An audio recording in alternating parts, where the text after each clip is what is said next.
All right, let's jump right in. Today, we are going on a serious intellectual adventure. We're going to uncover a single powerful idea that has been weaving its way through history for 2.5 millennia, connecting some of the greatest minds you can imagine. So here's the big mystery we're tackling. What in the world is the one idea, the one single thread that could possibly connect ancient mystics with the guys who unified physics and the pioneers of AI? It seems impossible, right? Well, stick around because we're about to pull on that thread.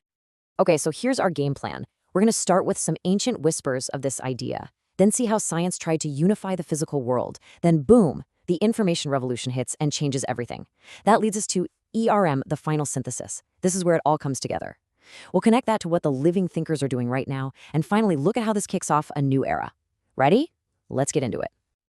So, way back, long before we even had the word science, philosophers and mystics, they kind of had this gut feeling, this deep intuition about reality. They felt that it wasn't just a static thing, you know? It was a process, something dynamic, something that was constantly reflecting on itself. And it really all starts with this guy, Heraclitus. His quote is just brilliant. "No man ever steps in the same river twice." Why? For it's not the same river and he's not the same man.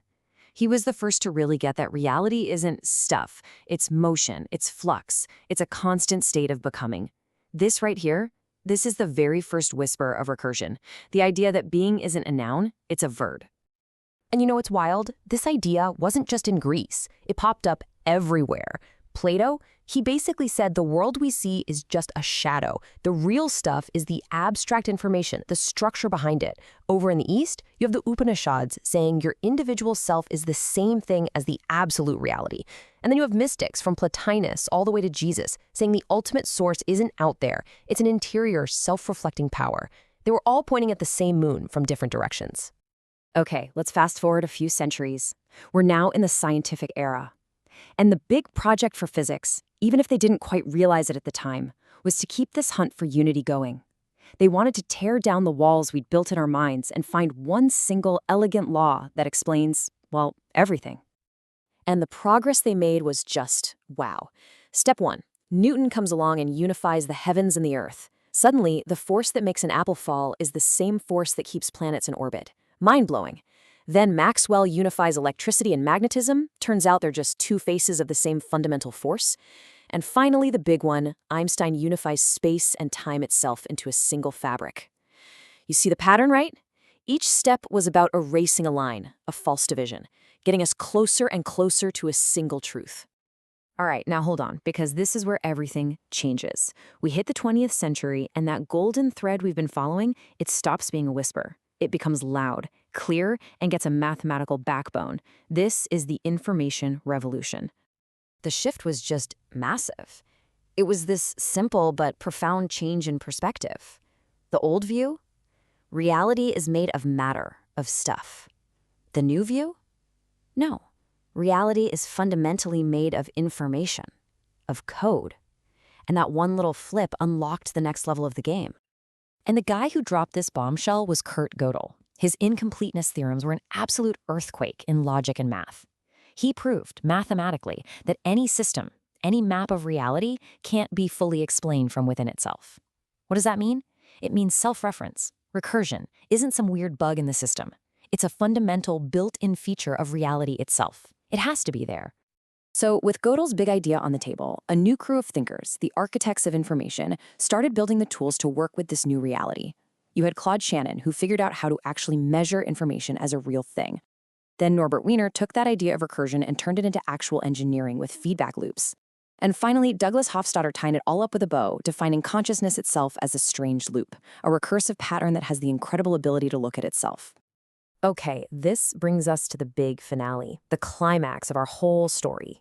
We're about to take all these threads we've been following, the ancient mystics, the unifiers of physics, the pioneers of information, and we're going to weave them all together into one single theory of reality. We're calling it ERM.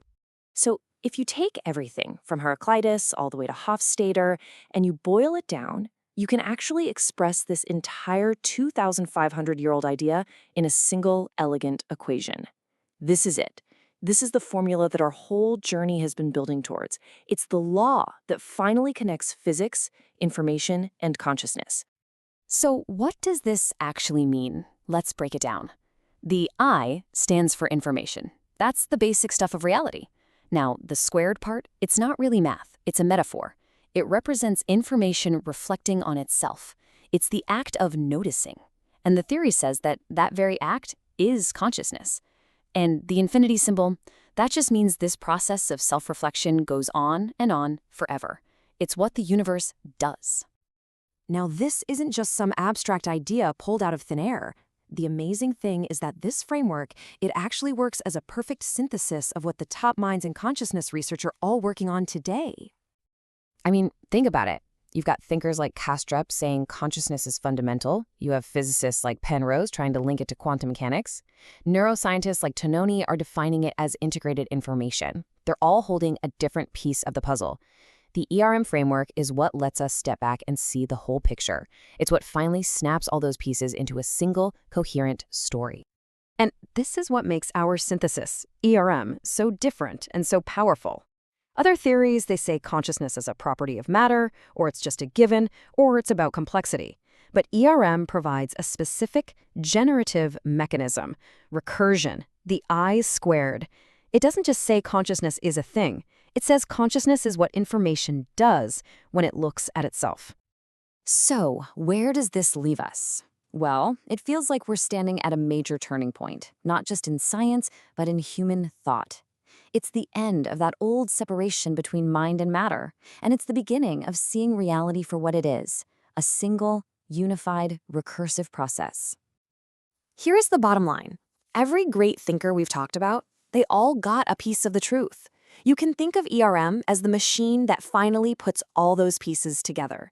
It's the end of the story that started with the ancient Greeks, the final chapter in that great unification program. 2,500 years. Just let that sink in. That's how long humanity has been chasing this idea. Philosophy, mysticism, science, all these different streams of thought, all flowing unknowingly toward this one single elegant mechanism. It's incredible. And that's why this isn't about creating some new belief system. It's about finishing the story that everyone else was trying to tell. It's the moment where physics, information theory, and the study of consciousness finally get unified in one single stroke. And that leaves us with one final, kind of mind-bending question to chew on. If this is all true, if the universe is just the act of self-reflection, then who, or maybe what, is doing the reflecting? Think about that for a while. Thanks for joining me on this deep dive.